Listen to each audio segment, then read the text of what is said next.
एक प्रश्न किया था हमसे बाहर। इन्होंने कहा आज हमारा मन संसार की तरफ जा रहा है, मतलब काम आदि दोषों से युक्त हो रहा है। वो इसलिए कह रहा हूँ कि अपने सब साधक है इसी लाइन के हैं। तो मान लो ये तो अपना अंतःकरण खोल के सामने रख दिया, अच्छा साधक है, अच्छी बात है। कोई साधक अपने गुरुजनों से यदि अपने मन की बात कहे तो अच्छा रहता है। तो बाहर गए, किसने कहा आप जानो हमारा मन जो है सजा रहा है। तो हमें सावधानी ये रखने की मन न जाए ऐसी बात नहीं है। मन तो जाएगा, जब तक पूर्ण रूप से पवित्र नहीं हो जाता तब तक मन संसार की तरफ जाएगा। संसार की तरफ जाए तो जाने दे, विचलित ना हो। मन जाए तो जाने दो, चाहे जितनी उड़ान भरे मन, बिना तन के कुछ कर नहीं सकता। पहली बात तो समझ लो, मन जब कामादि दोषों से युक्त हो उस समय इतनी सावधानी रखनी कि उसके कथनानुसार, मन की प्रेरणा के अनुसार हमें कोई चेष्टा नहीं करनी। तो इतनी बात ध्यान रखनी। और इस समय ऐसी स्थिति में एकांत सेवन न करें, सदैव संतों के बीच में रहे, क्योंकि एकांत में होने पर मन हावी हो सकता है। नए बच्चे, नए साधक, मन पूर्वकृत किए हुए कर्म का स्मरण कराता है और उस सुख की तृष्णा प्रकट करके विवश करता है संसार की तरफ। साधक को चाहिए उस समय उदासीन होकर के नाम सुमिरन करे। यदि नाम सुमिरन न मन बन पावे, मन है उद्दंडता कर रहा है, तो बस इतना देखता रहे कि मन के अनुसार क्रिया न बनने पाए। वो थोड़ी देर के लिए आएगा, ये बराबर स्थिति नहीं रहती।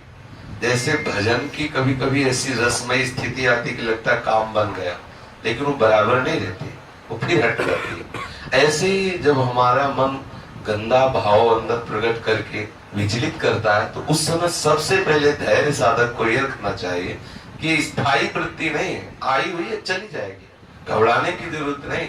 एकदम तन्मय होने की जरूरत नहीं कि हाय हमारा मन वैसे दोष से युक्त हो गया, अब क्या होगा, कुछ नहीं।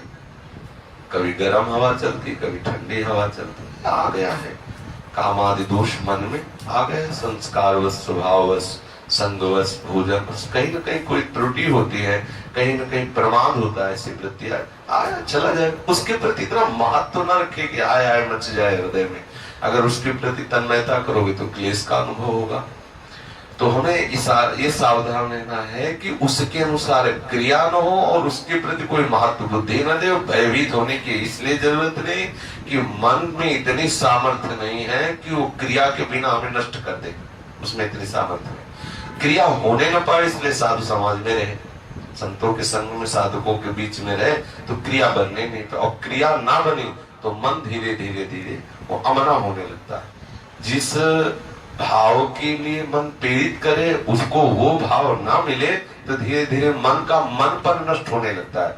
जिस सत्ता के कारण मन कहा जाता है, मतलब संकल्प, भोगों का संकल्प ही मन का जीवित रहना है, भोगों से निसंकल्पित हो जाना ही मन का मर जाना है।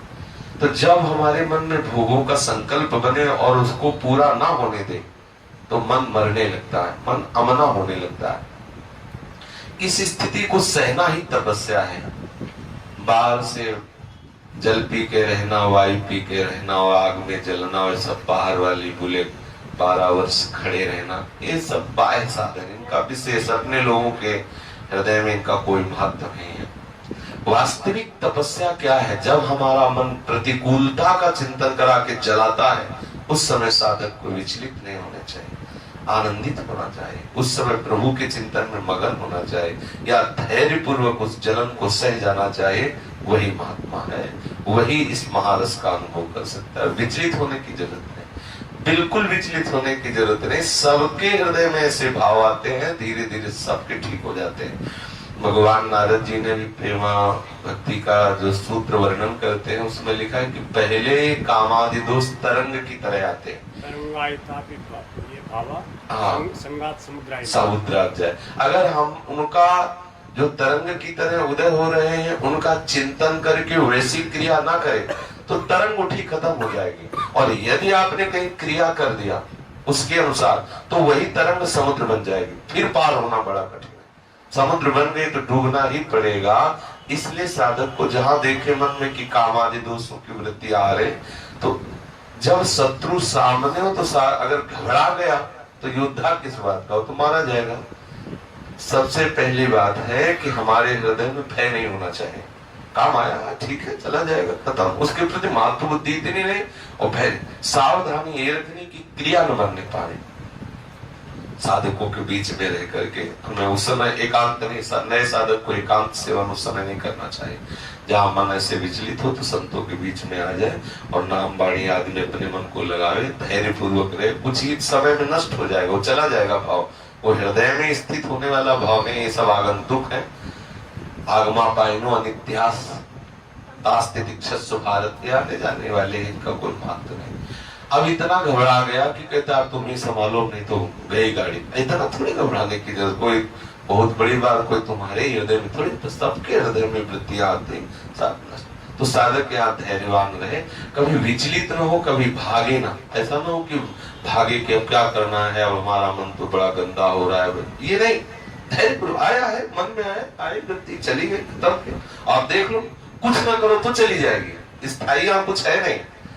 बड़ा वेग आ रहा है, तो कुछ देर धैर्य पूर्वक अपने को बचा रखो, अपने आप को निकल जाएगी वृत्ति गई। एक बार जितनी वेग से आएगा, यदि आपने उसके अनुसार क्रिया नहीं होने दी तो थोड़ा अगली बार कम आएगा, फिर और उससे कम आएगा, फिर धीरे धीरे धीरे, फिर एक दिन ऐसी स्थिति आती है कि स्फुरण हल्का सा खत्म, फिर एक दिन होता है कि ऐसा भाव ही खत्म हो जाता है। ये भाव ही खत्म हो जाता है कि ऐसा भी कुछ है, वो मन पवित्र होकर प्रियालाल के चरणों में लग जाता है। इसलिए साधक कभी घबरावे ना, कभी भयभीत ना हो, दृढ़ता पूर्वक अपने मार्ग में चले।